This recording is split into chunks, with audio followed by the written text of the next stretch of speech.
Hey everybody, Tasha here. Thank you so much for joining me today.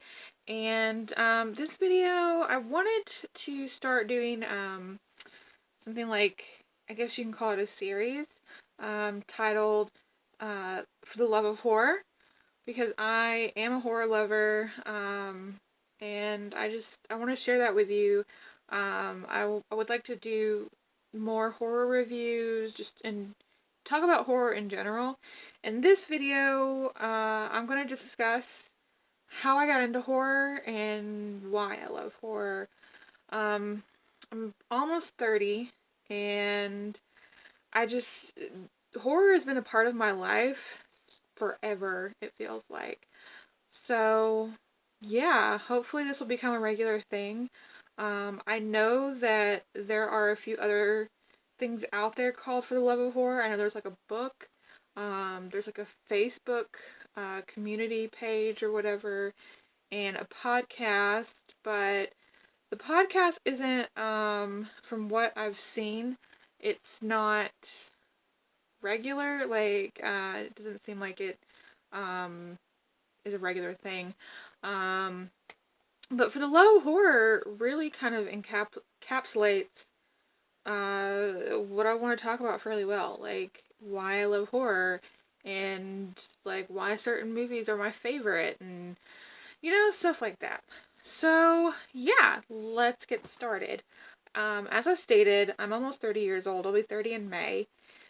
And my earliest memory of horror, um, honestly, my earliest memory is like The Fly. 'Cause I remember that one really scared the living crap out of me. The part that scared me the most was when Jeff Goldblum goes into, I think it was like the bar, and he arm wrestles that guy, and he pretty much snaps the bone in two, and like the bone's coming out of the arm, and it was very graphic. And just the whole movie kind of freaked me out. Now I can watch it no problem. I find it like super fascinating and like a really great movie. But when I was younger, it was kind of like, oh God, why am I watching this? Um, and my parents really didn't care that I was watching horror. My dad, like, he saw me watching a movie called Inseminoid, and just did not care. And I think he watched it with me. And for those of you who do not know what Inseminoid is, you need to Google it and look at like a trailer on YouTube or something. Um, Basically, I think it was from like late 70s, very early 80s, but I think it was like late 70s, I want to say.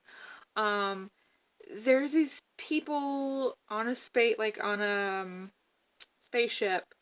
traveling space, of course, and sort of in the vein of Alien, they land on this planet, they go to explore. Something happens to one of the crewmen, they come back, and the crewman's like, starts acting all weird, and then, like, all of a sudden, she's pregnant, and, um, I don't want to give too much away, but it's a very weird movie. And my parents let me watch that. I don't remember it scaring me like The Fly did. Um, and like they would let me watch Child's Play. They would let me watch Nightmare on Elm Street. Um, and just everything. And well, not really everything. Um, I don't really remember watching more of the obscure stuff. I guess Inseminoid's kind of obscure, but I don't know.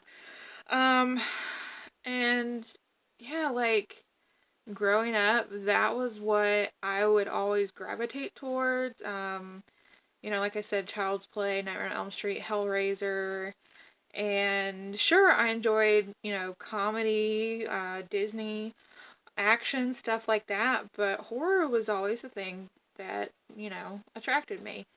I don't know why, like, I feel like the reason why I enjoy it so much is because it's just so fantastical.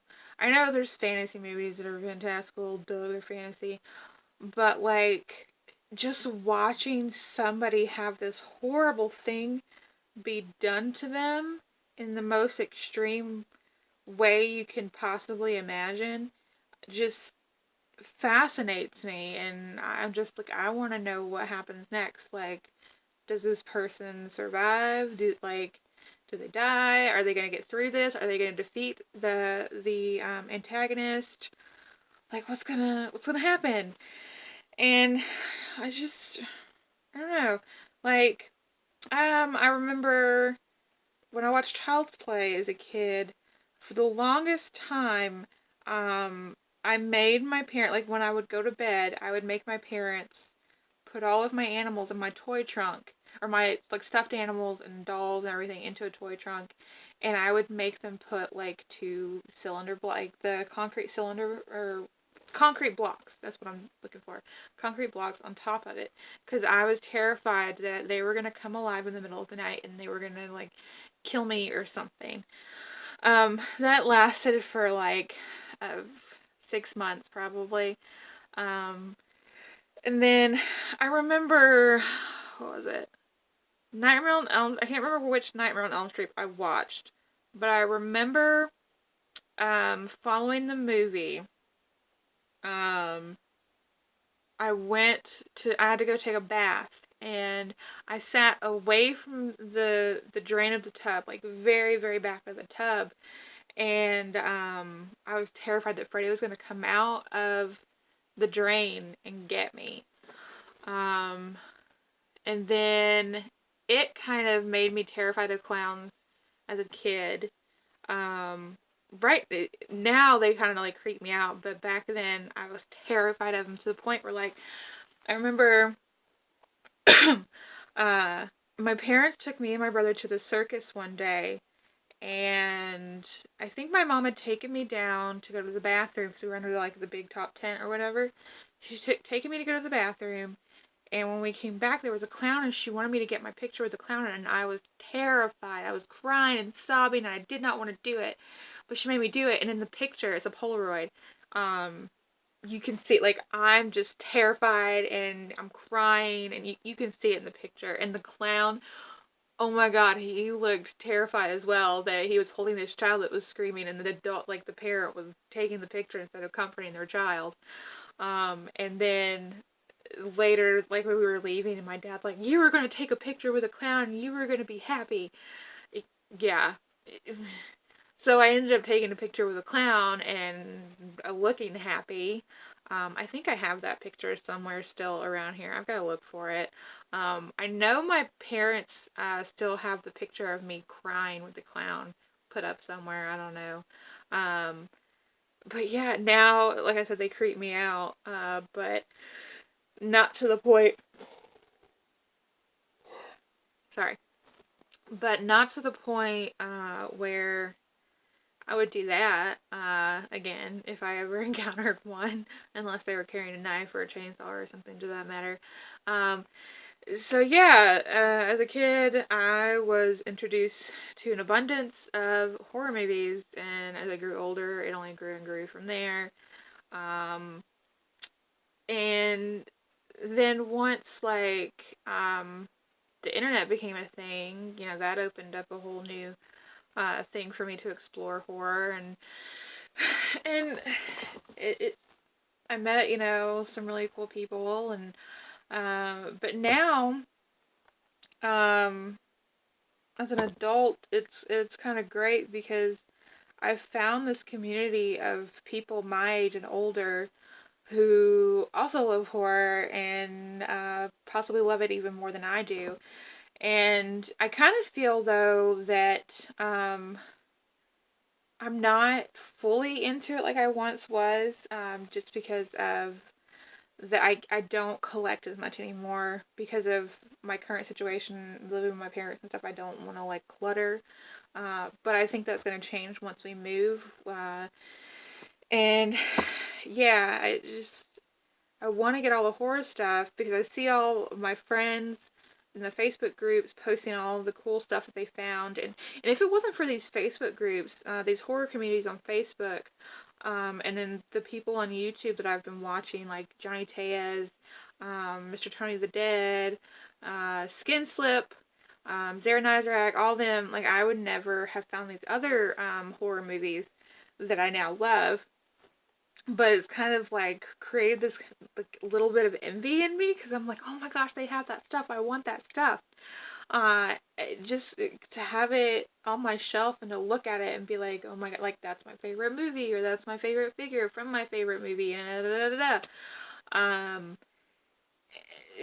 So yeah, and we have, I don't know, the community is just so great because you have like people that are into Fulci and Argento, and people that are into John Carpenter, and like you have these little subgroups of people who love different things, and it just opens your eyes to more things. And it's great because without those groups, I never would have discovered like Brian Usna, like Society, The Beyond, stuff like that. Never would have discovered body horror, which is on a small level really creepy, but it's still pretty cool. I never would have discovered Argento. Like, I remember Zara Nizrak did a few Argento videos years and years ago, and I watched Suspiria for the first time, and I was blown away. Suspiria was my introduction to Giallo. Oh, and speaking of Argento, oh my gosh, when I was a kid, I think I remember my dad let me watch Demons 2. And I vividly remembered the little kid that gets turned into a demon, and then I remember the birth scene, and that was all I remembered. And then as I grew older, I discovered there was actually like the first one, Demons, and I watched it and just but Suspiria was really my introduction to Giallo. I don't consider Demons and Demons 2 Giallo. That's just more like the Italian horror. And it, I love it. And you know, like I was introduced to Reanimator and just all these really cool movies. And now I have Shudder, which is a great horror movie streaming service. And it's like $5 a month, and there's all these movies that I've been wanting to see for a long time, like a bunch of them that got released through Scream Factory, but I didn't really want to put the money down and like clutter up my room with them. But they're on there, and I can finally watch them. Like I finally watched Witchery and Ghost House, and I'd been wanting to see them for ages, even though they were kind of like weird sort of Italian horror movies. They were pretty freaking awesome. Especially Linda Blair and David Hasselhoff in Witchery. That was right. They were in Witchery. Um, I love it. And I can't wait to share reviews of some of the movies that I love and why I love them. And maybe eventually I can start interviewing other horror lovers and ask them, you know, what got you into horror? Why do you love horror? What's your favorite? You know, stuff like that. I would love to do that. And I would love to explore other aspects of the horror movie culture. And yeah, I think that about wraps it up. I don't know how long I've been talking, but I've been going on and on about this wonderful genre. Yeah, so let me know what you think. Are you guys kind of like excited to see where I take this, or what? You know, leave a comment below, like, subscribe, share this on all the social medias, and follow me on all my social medias. I'll have it linked down below, and I will see you in my next video. Bye, guys.